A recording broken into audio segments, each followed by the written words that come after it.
Okay. Yay. Good. Hi, everyone. Sorry about that. We're having some trouble with the platform, but I think we're good. I think we're up. Thank you for waiting. My name is Tom, and we're here tonight with Sarah Kendzior and Laura Zigman. Thank you for joining PNP Live, guys. First, some quick housekeeping notes. I'm going to keep it really quick. At the bottom of the screen is a green button where you can buy Sarah's book. Please check that out. We're offering free media mail shipping right now. Our stores are closed, and we need your help. I don't think it's any surprise that small businesses are struggling right now. And also, it's a fantastic book, so you should definitely get it. Get multiple copies, actually. Also, and some of you have already done this, there's an Ask a Question button at the bottom of the screen. If you have any questions for Sarah, please ask them there, and we will get to those at the second half of the event. And also a reminder that the audience, the hosts, and the authors cannot see you, so feel free to relax and get comfortable. And without any further ado, tonight I am honored to welcome Sarah Kendzior to Politics and Prose Live. Sarah is an author, a journalist, and an academic specializing in the study of authoritarian states. In addition to her indispensable Twitter account, Sarah is an op-ed columnist for the Globe and Mail and the author of the best-selling essay collection, The View from Flyover Country. She is also the co-host with Andrea Chalupa of the Gaslit Nation podcast. Her new book, Hiding in Plain Sight, traces the rise of Donald Trump and shows how his ascendancy was linked to America's eroding civil liberties, growing inequality, and a disturbing shift towards autocracy. Tonight, Sarah will be in conversation with Laura Zigman, author of several novels, most recently Separation Anxiety. Now it is my pleasure to welcome Sarah Kendzior and Laura Zigman to Politics and Prose Live. Thank you. It's very nice to be here.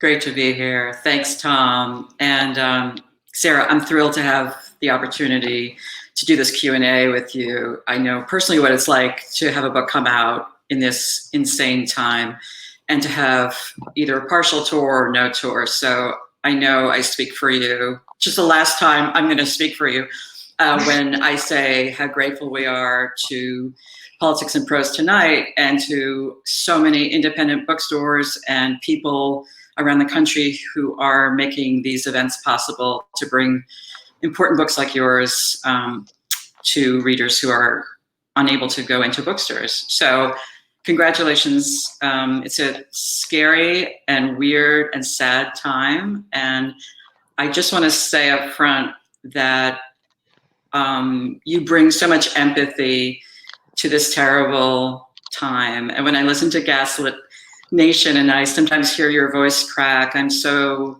grateful that we have you kind of leading us through these dark times, someone with so much compassion and empathy. So, so many questions. Let's just start with when you started writing this book, and do you see it as a companion volume to your first bestseller, The View from Flyover Country? Yes. I'm sorry, there's an echo there. Well, first, I just want to thank you for joining this conversation, and also thank you to Tom and Politics and Prose. I'm just going to sort of mute myself as I do this so I can answer. Yes, I do see Hiding in Plain Sight as a companion to View from Flyover Country. That book was about the kind of social and political and economic decline that produced and enabled the rise of Donald Trump. It was a series of essays. I started writing Hiding in Plain Sight in the beginning of 2019, actually during the government shutdown, which I see as a prelude to what's happening right now. And of course, it's a strange experience to write a book during such a tumultuous era, to write a book as the Mueller probe was still going on. We were waiting for its results because, of course, this is in part a book about Trump, the Kremlin, organized crime, and it's certainly a book about worldwide corruption. One of the things I say at the start is that, you know, a defining feature of our era is the sense of a loss of time. It's a sense of a loss of coherency. It's this combination of chaos and inertia. And so I wrote it with April 2020 in mind, not completely sure where we were headed, but pretty sure we were headed nowhere good. You know, I made these sort of semi-jokes about, will there be books? Will there be bookstores? Will there be freedom of speech? Will there be America? And it's unnerving to find ourselves at this junction. But, you know, here we are. And on that note, I just want to emphasize, please support your independent bookstores. Please support the businesses that are struggling to survive this era. We have darker times ahead, and people are going to need all the support they get. Yeah, I mean, one of the things you write in the introduction, which is, amazing, is that he's really the first anti-American president. And I think that's just something so many people can't wrap their minds around. And they instead call, in particular, his reaction to this pandemic as being inept or stupid. And as you said in your Vogue interview today, which went live, you said this is not incompetence, it's malice.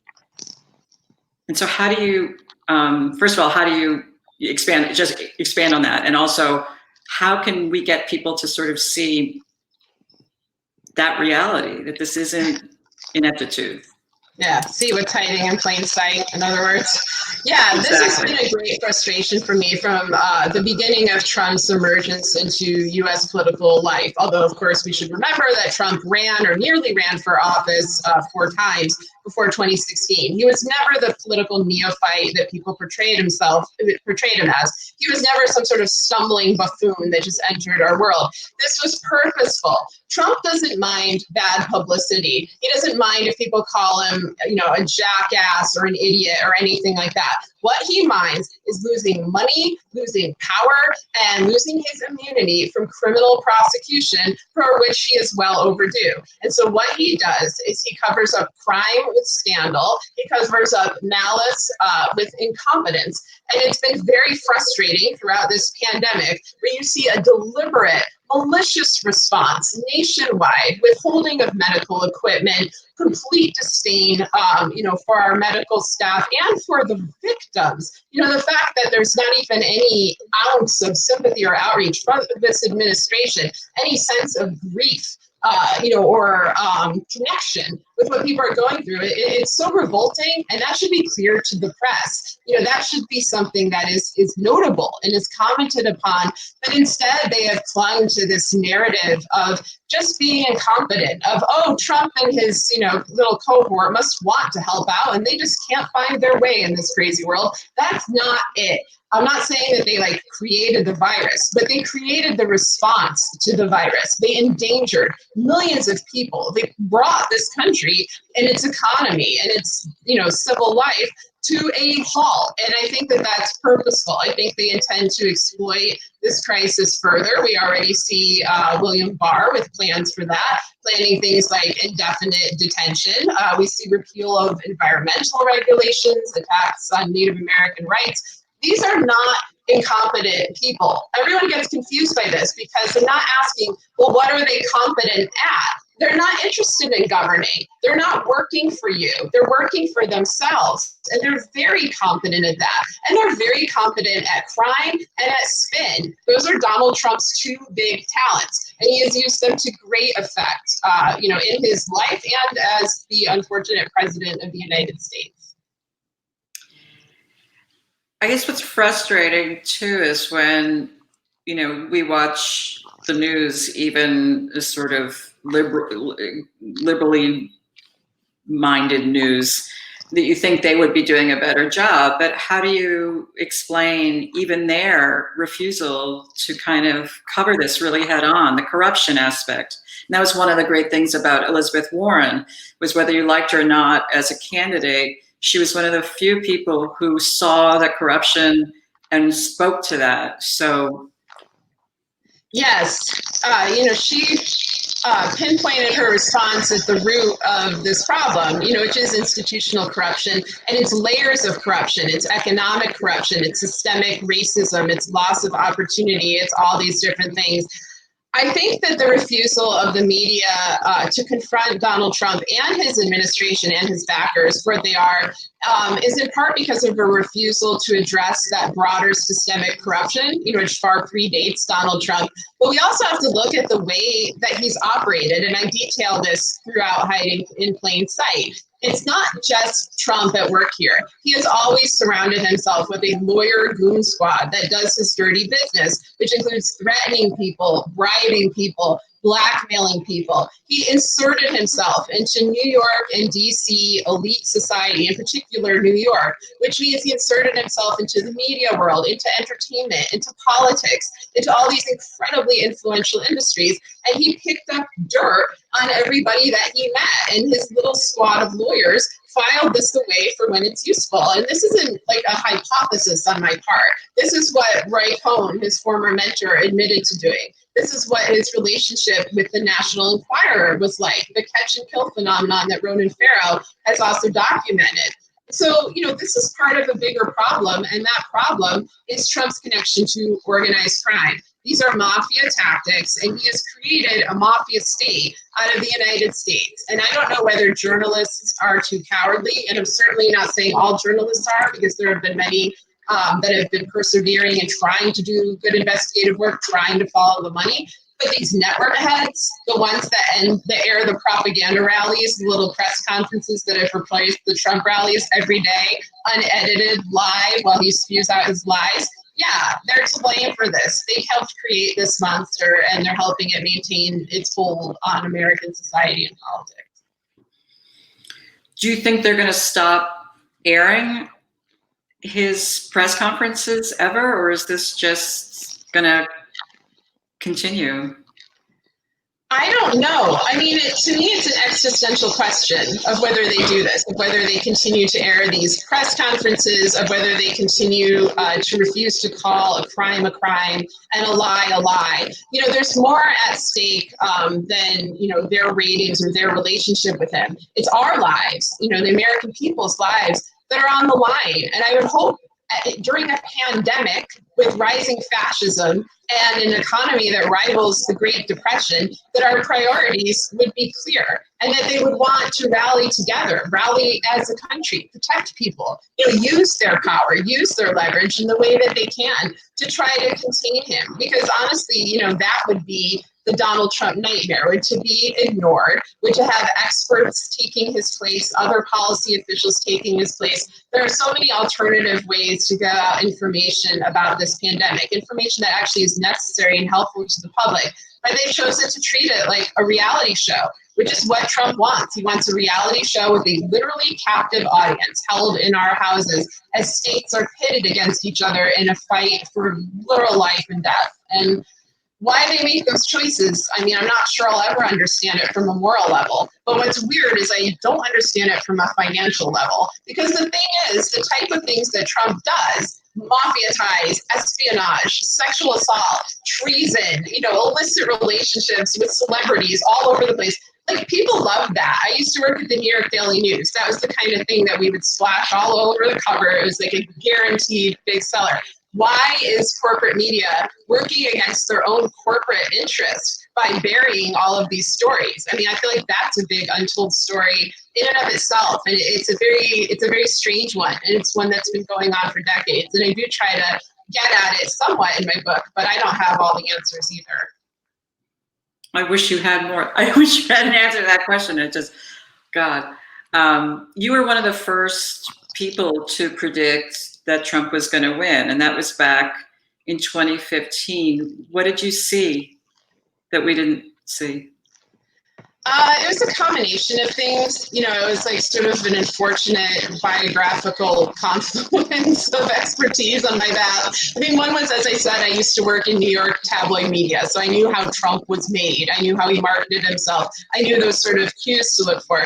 The other thing is that, I have a PhD in anthropology, and I spent it studying dictators from the former Soviet Union, who behave in a manner very similar to the way that Trump has behaved in office. They're kleptocrats. They abuse executive power to enhance their personal wealth. They install their family members in the administration. They lie flagrantly. They have no regard for the public will. I thought, basically, if Trump is elected, he's going to act like these guys. Then I started researching Trump, and because I studied Russian, I was reading Russian language media, and I was like, wow, they really love him. They love Donald Trump, and they've been writing him up as a prospect for a very long time, for well before he declared his candidacy. And so that led me down this trail, that and the hiring of Paul Manafort, who I knew from his work with oligarchs connected to the Kremlin.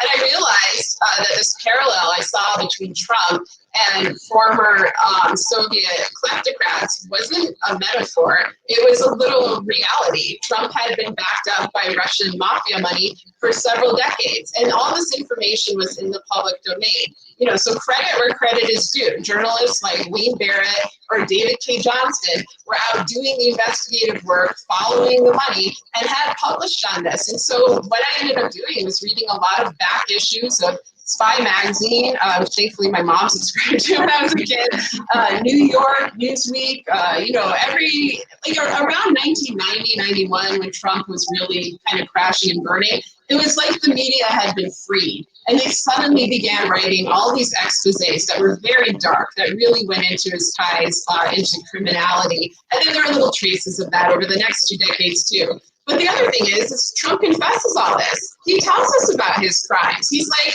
you know, hey, Russia, get me Hillary Clinton's emails. Or he lays out some sort of awful policy agenda that involves, you know, rounding up migrants. And then he goes and does these things. So that's why I find it very difficult to process why the press is often in denial about his intent and about the threat of him. You know, instead they're just like, oh, he's going to pivot, or he's kidding, or take him seriously but not literally, or so on and so forth. I've never seen such a terrible person get such an enormous benefit of the doubt. It's absolutely bizarre. But yeah, I thought he was going to win. And I guess the other thing is, you know, I live in Missouri. I live in a state that he won. And I do live in a state that's been economically gutted for a long time. We're going to be economically gutted even more, although the rest of the country is along for the ride with us on that. And I think another skill that Trump has is the exploitation of people's pain. You know, he's a classic demagogue. He takes that pain and suffering and he assigns it a scapegoat. You know, in this case, it was Muslims or it was Mexican immigrants. Whereas in reality, the economy is declining because of bad governance, automation, you know, digital technology, all sorts of things that have nothing to do with, you know, rivals, perceived rivals in this sphere.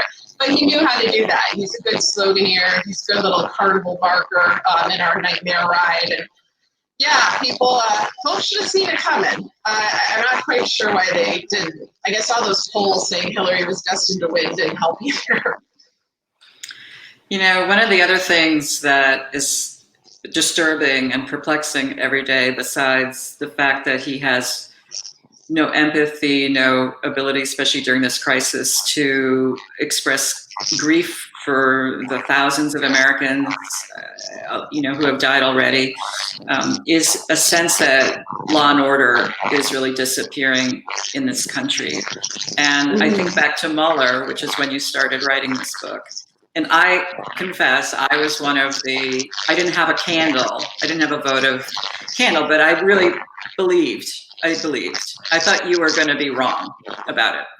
And you were. And I give us sort of like where we are now. I mean, a year ago, Barr took over, and it's never been the same since. Yeah, I think Barr's appointment was a really significant event, and it was one that people should have seen as an imminent warning sign of danger, given his past as the Iran-Contra cleanup guy, given his history of covering for the GOP. Instead, we had a lot of press pieces saying, oh, he's an institutionalist, he's an old friend of Mueller, he's here to help out. And I'm like, what?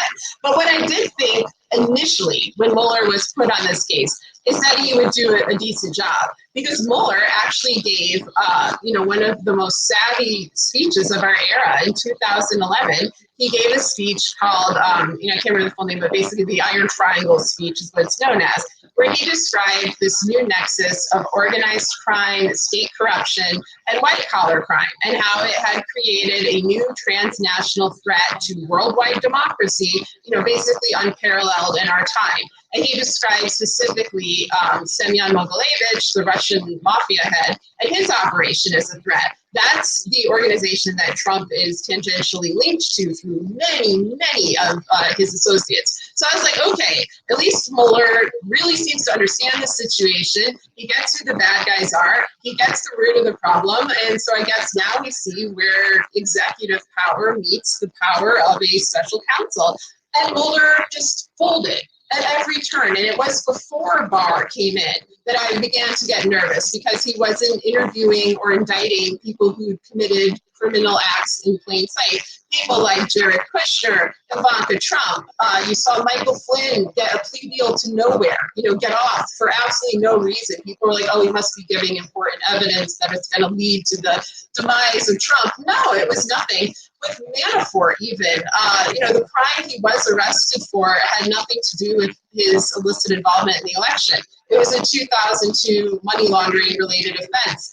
And I kept thinking, well, Mueller was the head of the FBI in 2002, and he stayed there until 2013. Like, didn't occur to him at all to maybe investigate Paul Manafort during that time. It didn't occur to him to maybe indict him in that time. Like, perhaps if he had gone after Manafort and Stone and all of these other criminals with whom Trump was associating, maybe we wouldn't be in this position. And the other thing that continues to baffle me is that they had all this information about Trump. They knew he was in these criminal circles. So did James Comey, of course. And they acted as his protector. The FBI protected Trump. Trump pretends he's in a war with the FBI, just like he pretends he's in a war with the mainstream media, where they're actually his best friend. And then I started looking into the history of the FBI in recent years and noticed that two former FBI heads, Louis Freeh and William Sessions, went on to work for the Russian mafia after their tenure. And I thought that that was a remarkable thing, because these are experienced career professionals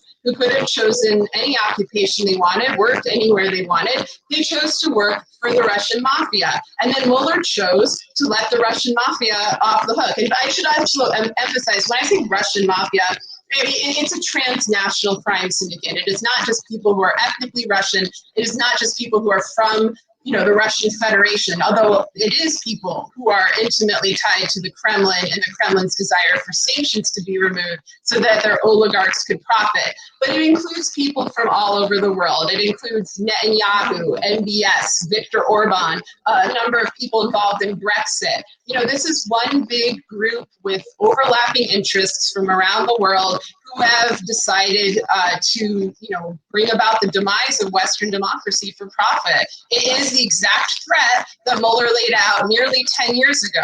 And it boggles my mind that they decided, I guess, to let the criminals win. I wonder about extenuating circumstances. I've often wondered, is there some giant external threat we don't know about? Originally, I thought maybe if it's an infrastructure hack, a hack in our grid, something, for example, that would bring our country to a standstill, that would prevent us from going to work, that would prevent us from interacting and leading normal lives. I thought something like that might be coming, and I definitely thought something like that would be coming when we had the longest ever government shutdown in early 2019. Coincidentally, here we are with the pandemic. So I don't know. At the least, they should know that a situation like this would be exploited to enhance their political power. God, so grim. You're regretting this, Laura, aren't you? I have two more questions, and then we'll take questions from people who I'm sure are very anxious to ask them.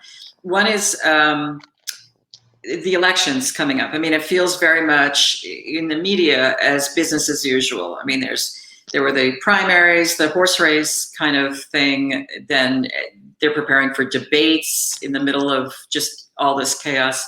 And I'm just wondering if you have any predictions, what's going to happen, and also what you think the Democrats could be doing en masse, both those, in Congress, and people who ran, who dropped out, how they could be unifying to beat Trump.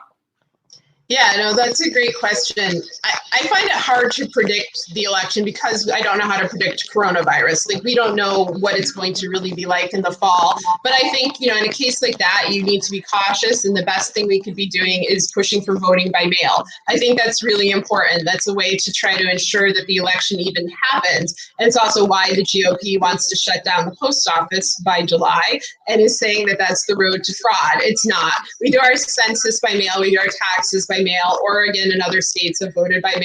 It's worked out great. There isn't fraud. They're full of shit.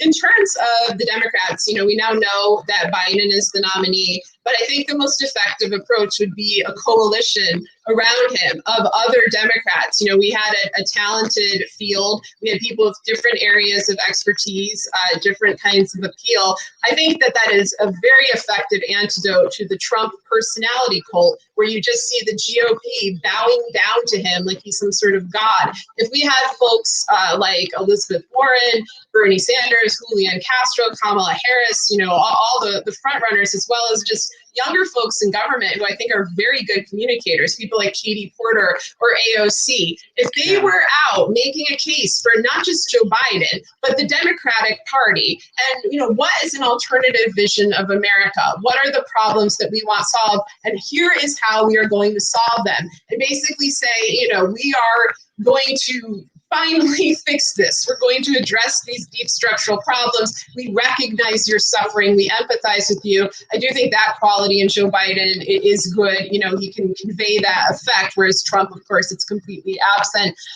But to me, this is not a horse race. It's barely an election. It's a fight for existential survival. And it's a time where we really need to band together. And I think that despite the differences that, are there in the Democratic primary, and a lot of them sting now, as a contentious primary, people's feelings are hurt, and that's understandable. I mean, we have so much more in common with each other than we obviously do with the proto-fascist regime of Donald Trump. So I think that hopefully it should be easy enough to unify in that way, but also continue demanding a lot of our politicians. Like, one thing I really haven't liked are these cults of personalities that have sprung up around so many. I mean, they were there for Mueller, they're there for Trump, they're around several presidential candidates. It's not a healthy quality. We should demand the highest of our representatives. They are here to serve the people. So I have no problem with people saying to Joe Biden, you need to look at these progressive platform suggestions. Perhaps you should embrace them. You need to look at the coronavirus and the effect it's going to have on American people and come up with new plans that may differ from your own plans. Hopefully he's very receptive to that. That would be the best thing he could do. And the best thing other folks could do is, give him suggestions and rally together as a group instead of as a cult of personality like the GOP. Yeah, I love that idea about a coalition. So my last question is, how do we remain hopeful during this hopeless time? Yeah, that's a great question, and that's a tough question. And I wrote in the book that I don't really concern myself with hope or with hopelessness. I look for the truth, and often the truth is a very painful thing. But I think the most painful thing is to be deceived. Is to either have false hope or to not confront the reality in front of you. Because if you don't confront it, then there's no way of fixing it. And it might sound really corny, but I think, what we should be striving for is love. Like, that's what keeps me going in a hopeless time is, love for my family, love for my community, love for my country, and, love for the things that we still do have in life, some of which we are at great risk of losing. And I'm keenly aware of the momentousness of that loss every single day. I think a lot of people are, I think most people are, but that's always worth fighting for. And I don't mean love in some sort of we overlook all our flaws way. I mean, deep, just commitment, to what is good and right in life and to principles, and to doing the right thing. That's a great answer. And that's one of the things that I tune into Gaslit Nation for, is there's so few voices like yours, saying those things, that we have to have empathy and love for our families and our friends and the most vulnerable. So with that, I will try to figure out how to see these questions. Okay, here we go. First one, because it's the easiest to see. Are we beyond the point of no return now that the Supreme Court is clearly in Trump's pocket? That's by Christine Green. That's a good question. That's one I've been worried about since the Kavanaugh fiasco. And I think I wrote an op-ed in the Globe and Mail kind of to that effect. I mean, my whole idea about the point of no return, it's like Han Solo in Star Wars, where it's like, never tell me the odds. Like, I'm just going to go forward anyway and keep fighting anyway, because it's the right thing to do, because you often just don't know what's going to happen. I spent my whole life studying authoritarian states. You know, I spent a lot of time working with dissidents from places like Uzbekistan that are a lot worse off than here. You know, they would love to have these kinds of rights. They would love to be able to have these kinds of conversations in public and not risk arrest. And so there's unfortunately always more to lose, but that means there's always more to fight for. I am very worried about the Supreme Court and about the corruption of the court system in general. You know, that's been one of the things the Republicans have been very effectively doing, and that Trump embraces, because it means he doesn't go to prison. It means he and his friends have a preemptive exoneration everywhere they go. Folks should have seen that coming. I don't know why Democrats and others didn't put up a harder fight about that, because some of these are lifetime appointments. But we need systemic overhaul, and I encourage people to just, you know, fight every battle. Like, don't just roll over and say that they won. You know, like, blow it right back at them, give them hell. You know, keep going. From Arnie in Vienna, I assume Virginia. Are there examples of countries that have survived and overcome autocracies, kleptocracies, such as we now face? What might we learn from their success in doing so? Yeah, I mean, countries all over the world have. You know, we're definitely not unique. We're unique in that we thought we were immune to it. You know, that's what American exceptionalism is that somehow we thought it wouldn't happen here, despite that we had slavery, the genocide of Native Americans, internment camps in World War II, Jim Crow laws, and so on. You know, we always were subject to this. But yes, you know, look at the year 1989. You know, look what happened in Eastern Europe. And then after that, the collapse of the Soviet Union. Look what happened in South Africa. We've had so many movements of freedom and liberation. You know, I think as a guide, the civil rights battle in the United States. You know, we've had these own battles taking place on our soil. We've had our own citizens, Black citizens, subjected to an entirely different set of rules, an entirely different government in a way than white Americans. And I think people need to be very blunt about that and review their American history. But yeah, you know, people can overcome this. I think what's new about the modern era, you know, a few things. There's the climate crisis, which is like a ticking clock, and the pandemic kind of adds to that surreal, horrific effect. And then digital media, which just changes the way that we get information. It changes the way that we organize and talk to each other and, you know, define truth, define reality. That's all new. It's not, I mean, well, the coronavirus is obviously bad, and so is the climate crisis, but the technology part is not necessarily bad. That can be a beneficial thing.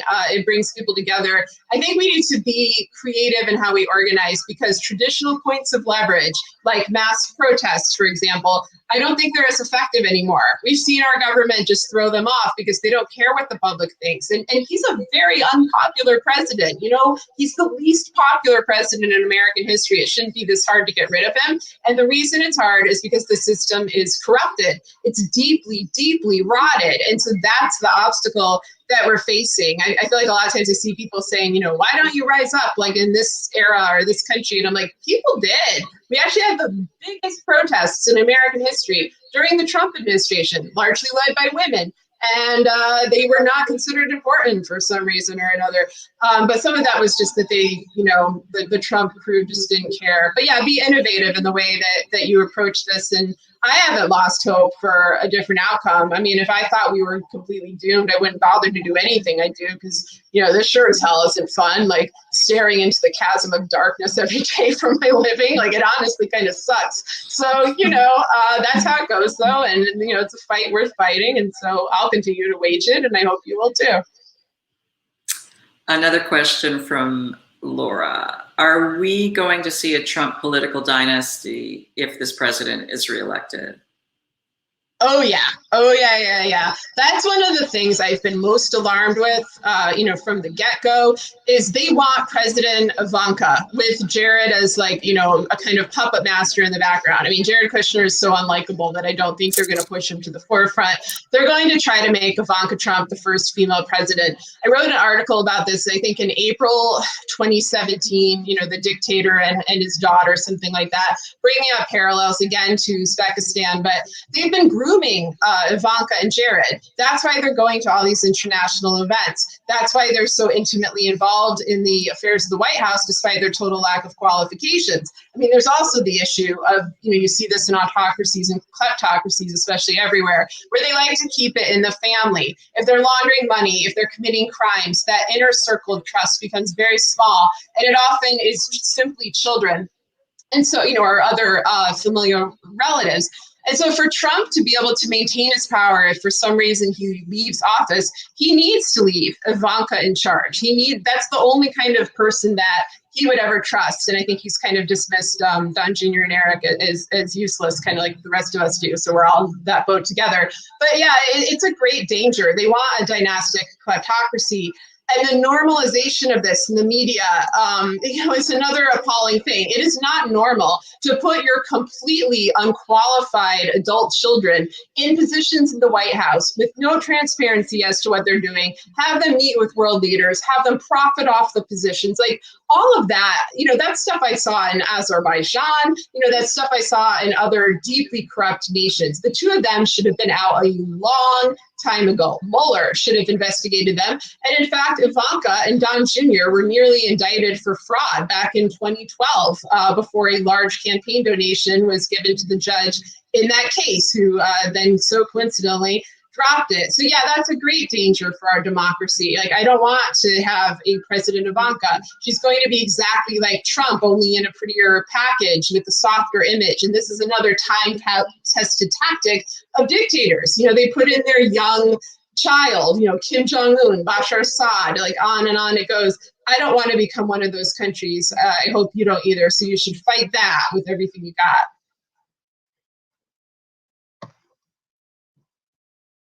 Uh-oh. Am I still live? Laura has vanished. I can't see the go. Wait. Laura's, I think, reconnecting, but I can ask a question. Okay, cool. Here we go.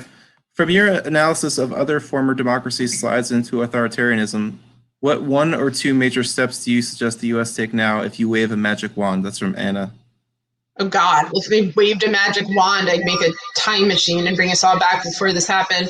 The most pragmatic suggestions, okay, you're in the corner, hopefully I'm still live, are, as I said before, voting by mail, protecting our elections, protecting our ability to, vote for our representatives, speak out, looking also at things like domestic voter suppression, foreign interference. The other thing I think is protecting free speech, protecting free media, making sure we're able to get this information out there, because there are all sorts of people who are going to want to, break off that route as well. Because the truth is a powerful thing. If the truth weren't so powerful, they wouldn't work so hard to suppress it. So that's what I would recommend for the moment. And I know that those are sort of vague and sweeping propositions, but that's what we have to work with, because there is no easy cure. That's what happens when all of your institutions are compromised from the inside, and those who are supposed to enforce accountability refuse to do it. Then you need to rely on principle, and you need to rely on determination. So that's what we need to do. Okay, here's a question from Winnie. She asks, in light of the fact that a lot of people, especially hardcore Bernie supporters, are not happy with Biden and fearing a repeat of 2016, do you think Biden will lose the election to Trump? I don't think Biden will lose the election to Trump. I think the greatest danger is simply that Trump is reinstalled. I've always thought that basically any Democrat, including Bernie and including Biden, would beat Trump in a free and fair election, because Trump is a historically unpopular president that has, brought our country into misery. I do not buy this claim that 40% of the country likes Trump. I think what's really going on is that we have a massive amount of disillusioned people who, when given a binary choice, are just like, yeah, sure, I approve. And then the media jumps on that. I live in a state that allegedly is supposed to be full of Trump fanatics. And, I've met people who voted for Trump. I've certainly met some people who like him, a hell of a lot more than me, which is probably true of anyone. But anyway, my point is that, like, I'm in Missouri and I'm not seeing MAGA hats. And, when it's the rallies, it's like the same people showing up every time. The base is very overstated. And I think a Democrat would have a good chance of winning. In the last election, most people who wanted Bernie to be the president did end up voting, for Hillary. They did end up voting for the Democratic candidate. I think that's probably, going to be the same this time. I would certainly hope so, because it's an existential fight. Like, this isn't one of these situations where you're like, Joe Biden sucks. He's too conservative. I definitely agree he is too conservative, and I want him to embrace a lot of Bernie's policies. I would be delighted if he embraces a lot of Bernie's policies. But if he doesn't win, if Trump stays in, we will have almost no chance of turning this around. Or if we do, it's going to be with incredible violence, bloodshed, repression, authoritarianism, a life that nobody wants to lead. It's not going to be some like glorious, magical revolution. That's not how things work in reality. In reality, there are casualties. There are people who are, vulnerable already that will be hurt the most. That's been the lesson of the Trump administration, is the people who are already in the worst circumstances, people who are discriminated against, poor people denied opportunities. Their lot in life did not improve. The only people whose lot in life improved were plutocrats and corporations and foreign oligarchs and members of the mafia. So yes, vote for the Democrats. At the same time, I encourage you, keep criticizing Joe Biden's policies, push him to embrace other ones, because we need something new. Coronavirus is bringing to the fore all of our flaws, all of our hypocrisies. This is an opportunity in a very sad and tragic way to try to turn that around by having a good Democratic coalition, giving America an alternative. It's going to be a hard road ahead, and you don't want to walk that road with Donald Trump. I can assure you of that. Okay, we're still working to bring Laura back, but here's one from Peter. As an Australian observer of the Trump administration from the lens of the other side of the world, I have been horrified. Oh, here she is. I've been horrified at the seeming collective myopia of the people of the U.S. to the ever-increasing threat of democracy that his administration is creating. Is Trump's Uber strategy the normalization of this diminution of rights, civil liberties, and all things Americans have traditionally been overtly passionate about? I'm not sure America itself, in terms of its people, has changed that dramatically, except for the fact that we've become used to, kind of constant chaos, this reality TV show of horror. But one thing you have to remember is if you're living in another country and you're trying to get a view of what's going on in America, you're getting it through American news. American news is not only primarily located in 3 or 4 cities, basically the wealthiest cities in the country, DC, New York, LA, San Francisco. It's often covered by people from very elite backgrounds who are interested in easy stories. Like, what did this poll say? What was this horse race coverage? Or they're friends of Donald Trump. So when when something happens, when millions of women, for example, get out and protest, that might not get any headlines. When, community groups on the ground are trying to come up with ways to combat this regime, that might not get headlines. When the blue wave in 2018, which was this historic turnout of voters and of fresh faces in the election, they'll forget about that in a week. And so it gives the impression that Americans are apathetic, or that we love Trump, or that we're content. And, obviously, I know a lot of people who are, I think, more politically involved than the average person. The average person is struggling to survive. But I definitely don't think that we are that complacent. I think the more money you have and the more power you have, the more complacent you might be about this situation, because you haven't lost so much and you're not as directly threatened by it. But that's really only true. A very small sliver of the country lives that way. Most people are threatened by this administration, and I think there's a great deal of fear as well. Those stories often are not told in depth, or they're played down. So I would watch, social media, honestly, Twitter. Watch out for bots and fake accounts and all that, but that might give you a more realistic view of what ordinary folks are thinking than the kind of stories that may, come over to Australia from a major outlet. Laura, are you there? Oh, I can't hear you. Wish I could type. Oh, Laura, if you move your cursor, there you are. I think you unmuted yourself now. Okay. Yes. All right, good. Okay. I'm not sure if this is a repeat question. It's working. Think so. Okay. How would you assess the awareness of those in flyover country to Trump's corruption and dishonesty? That's a question about Mary Clark. Well, flyover country, I used that term in the, in my prior book, in The View from Flyover Country, to kind of flip it on its head, because it's used in a pejorative, negative way, like we're not even worth caring about, that's why you fly over us. And it encompasses an enormous part of the United States. It's like the Midwest, the South, the Great Plains, et cetera, et cetera. So there is no one unified flyover country, and there is no one political perspective. The one thing that does kind of unite us, though, is being thought of as worthless, is being thought of as a place not worth bothering with, being abandoned, being exploited. I think Trump tapped into that somewhat successfully in 2016. Some of the other Republicans did too. They then don't do anything to actually help the situation. They just, rip people off and take their money and cut our social services.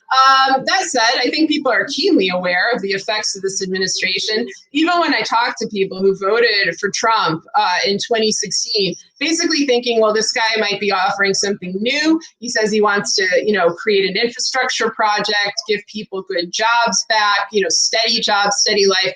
The irony of that kind of group of Trump voters is what they were looking for was stability. That's why they were attracted to this kind of strongman persona. And instead what they got was chaos. And while I often, I won't hear the kind of critiques I make of Trump from people who voted for him, they think he's an asshole. Like they think he's loud, he's obnoxious, he's not doing the job he said he would do. He's not getting them jobs, he's not getting them health care, he's not making anyone's life easier. They're sick of him and they want him gone. That doesn't necessarily mean they're going to vote for the Democrats, but it does possibly mean they're just not going to vote, or they're going to leave that top part of the ballot blank.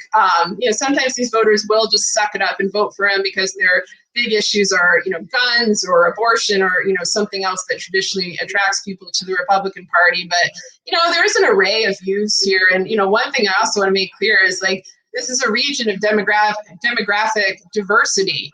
Places like Detroit or Cleveland or St. Louis are predominantly Black cities. We're all places that have immigrants. We're all places that have, a variety of peoples and cultures. And, just like anywhere else in the world, we're kind of like a nation unto our own in each place. So it's not wise to generalize. Some folks, I guess, love them. A lot of people really don't. And hopefully those who don't will turn out and vote by mail in November. Jean Remedio asks, I'm baffled by the conservative Christian support for Trump. Is there any religious liberal coalition that could attempt a counterpoint? Yeah, that's definitely something to look at. And there are some authors who've worked on that, Christopher Strube, Jared Yates Sexton. The evangelical support for Trump is just wild. I mean, it's so hypocritical because he basically embodies the Antichrist. But on that note, I've seen them say, well, that's why I like him. Sorry, I'm just kind of plugging my computer here. They're like, I like him. He reminds me of the Antichrist. He's a sign that the rapture is coming. I mean, that traditionally is not a quality I look for in an elected official. Satan is on earth. Let's roll. Let's cast our ballot. But it is a big deal for some evangelical communities, and they've put out a lot of videos about that. That said, there are plenty of devout people of multiple faiths, including devout Christians, who offer an alternative, religiously based take on Trump, often coming from a moral direction in the manner of, Dr. Martin Luther King. You see, William Barber and other Black leaders, doing the Moral Mondays and things like that, coming from that kind of perspective. And, here in St. Louis, I know people who identify themselves as part of the religious left. That's what they say they are. They're people who go to church every week. They're very devout, and they feel like they need to, carry out the teachings of Christ. And that means working against Donald Trump because he embodies sin in every possible respect. And I've heard that same perspective from Jewish Americans, from Muslim Americans, from Americans of all religions who have a conscience and who, find this entire administration a vile rebuke of everything that is good and worthy in America and in the world. So, yeah, there's a lot of diversity, within religious communities too. Uh-oh. I am alone again.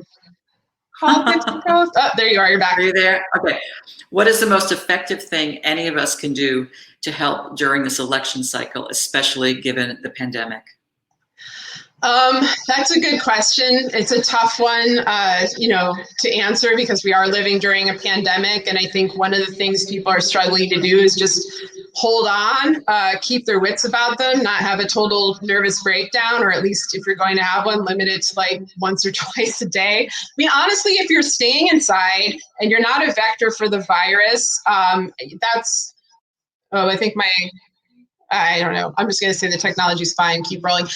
Then you're doing a good job. There are other things you can do. I always encourage people to act locally. There's this sort of sense that because our problems are so enormous on a national and international level, people get overwhelmed and they feel like the weight of the world is crashing down upon them. And they think, well, how in God's name can I solve this? Like every institution is corrupt. Our country has gone to total hell. A good way to do that is just help out locally. And it doesn't have to be in a way that is identified as overtly political, although that can often be, very useful too. And there are plenty of groups that already exist to support you if you would choose to go down that route. But just getting to know your neighbors, volunteering to help out. Right now there are elderly people or immunocompromised people who are having trouble getting groceries, who are scared to go out to the store. You can volunteer to help them. I feel like those small acts, they seem small, they're characterized as small, but they're not small.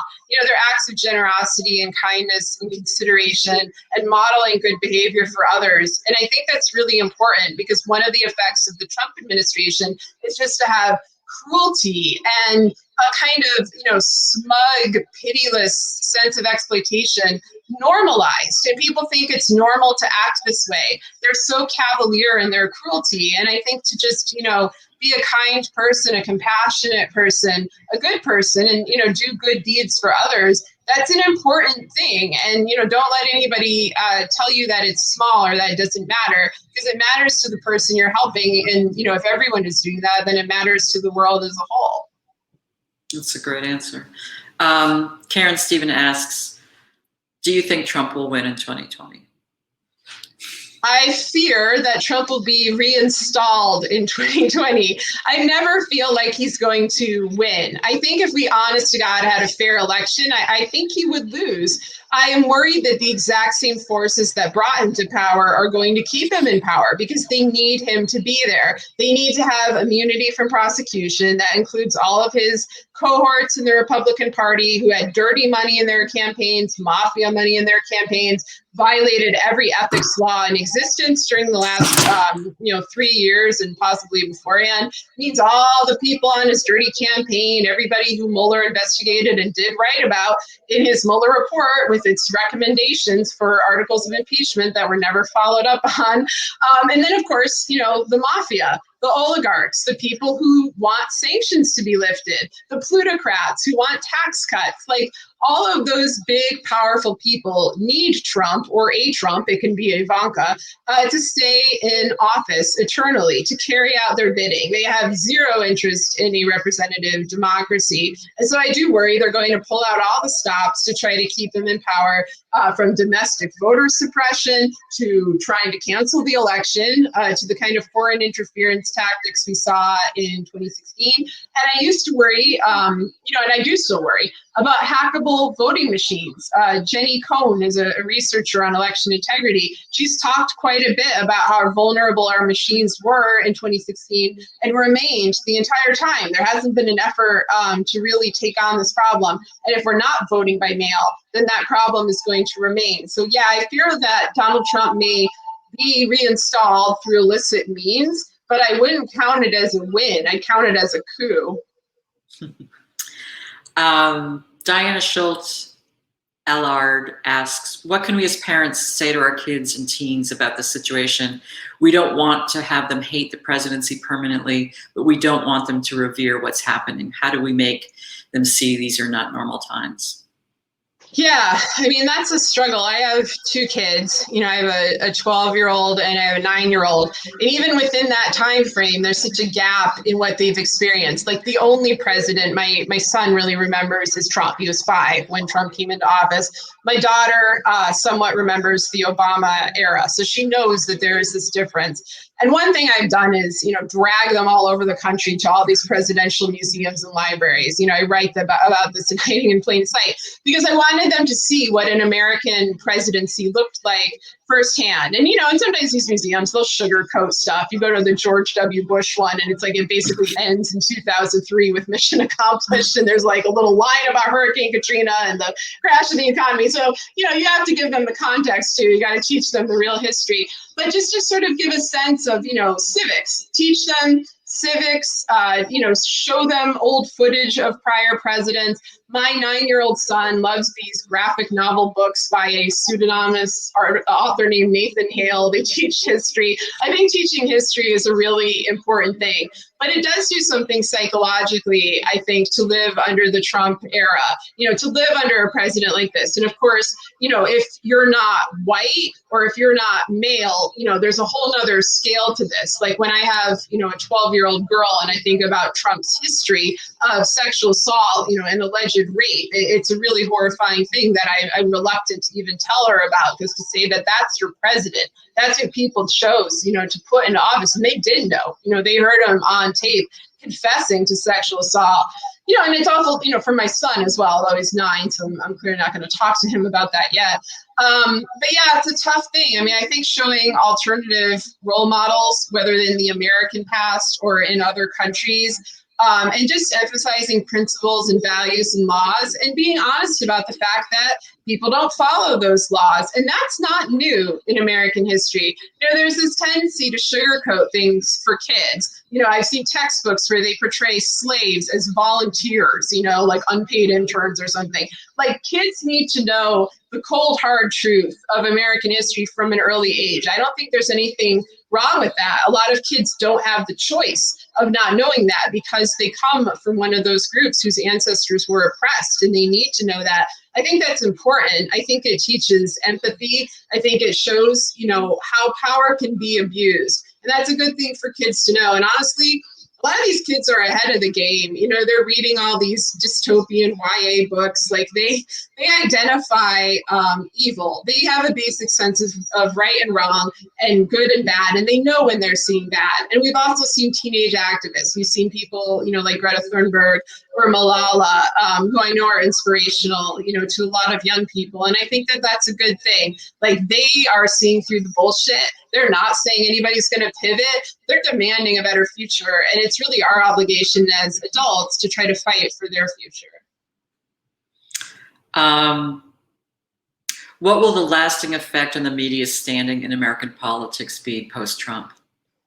On the media's standing? Yeah. I mean, it depends which media. I think, generally speaking, the quote mainstream media has not done well in the Trump era. There are obviously exceptions. There are people who did great investigative work, great editorializing, good coverage. But overall, it's been complicity, it's been complacency. Often they're the same thing. We need to look at how the media operates. And what I encourage people to do, especially in this era where so many publications are about to go out of business or are going out of business right now, is back independent media, back independent voices. Don't just fall for hollow prestige. Like if an article comes from the New York Times, unfortunately, that doesn't necessarily mean it's true. You should really, look at every source carefully, vet it, look for primary sources. People, I don't know why at this point they don't have an excuse, but I think they were unaccustomed to covering an aspiring autocrat. They tried to cover Trump like he was a typical president, and with access journalism and all the old tools of the trade that actually helped him consolidate his power and commit his crimes. Maybe perhaps they didn't mean to contribute to that, but they did. So I wish at this point that journalists would look at, how does journalism work in a semi-authoritarian state? What are journalists from those countries doing? What risks do they face? That would be something good to examine. I think looking back, people are going to look back at the Sarah the same way they look back at the New York Times and those 1930s articles about Hitler really isn't so bad and he's probably not a big threat and it's all going to be fine. They're going to look back at those articles about Trump in a very similar way and just think, what the hell were you thinking? I mean, what do you think about these press conferences every night? I mean, what could the reporters do differently, or could they just stop going, or? Honestly, yeah, I think they should stop going. I can't watch them because it's watching propaganda. You know, I watch the parts where I feel like there's some sort of relevant information I either know to do my own analysis of Trump, you know, for Gaslit Nation or in other venues. And of course, to hear from medical professionals and to get a sense of, you know, public safety. But I can't watch that fawning. I can't watch that obedience, that preemptive surrender. Like, it's sickening. And it's not everyone. And honestly, you know, one thing that I wish they would do is there are some journalists who stand up to Trump and they actually ask him a tough question. And then Trump berates them and he treats them like garbage and he tries to humiliate them. And the other journalists should have that journalist back. They should ask that journalist, it's almost always a woman, they should ask her question again and again until they get an answer, and they should stand up to him. I mean, when Trump goes to foreign countries, foreign media doesn't treat him like that. They don't bow down to him like he's a king. You know, they challenge him. And I wish our media would do that and not do this sort of weird, chummy, this is my dictator pal kind of thing. Like, I don't understand it. Like, there's a fundamental part of me that just doesn't grasp how you could embrace somebody so overtly cruel. Like, I just, on an essential level, I don't get it. But for the journalists, I think, who feel similar to me, like, have their backs in America. I mean, turn that crap off. Like, don't give them the ratings. I'm not even sure they're doing it for ratings. I think Trump is bullying a lot of these networks into airing his press hour because it's replaced his rallies. And he needs that rally high. He needs that high like a drug. He needs everybody to be focused on him, saying he's wonderful. He demands that. He can't survive without it. I think he should have to. I think he should be denied that. I think that that would be a good thing for America. I'm not sure how much time. Okay, Tom. I think we're actually at time right now, unfortunately. But this was an incredible conversation, guys. Thank you so much. Everyone, you can purchase Sarah's book, Hiding in Plain Sight, at the bottom there on the green link. Also, you should make sure to buy Laura's books too, Separation Anxiety is the most recent one. Thank you so much for joining us and supporting independent bookstores. And thank you to Sarah and to Laura. Thank you. Yeah, thank you. And please, as you said, support your independent bookstores. You know, keep them going, help them out this time, support Politics and Prose. And thank you, Laura, so much for joining this. And thank you, everyone, for putting up with the technical difficulties and sending in your questions. It was great. Thank you. Good night. Bye.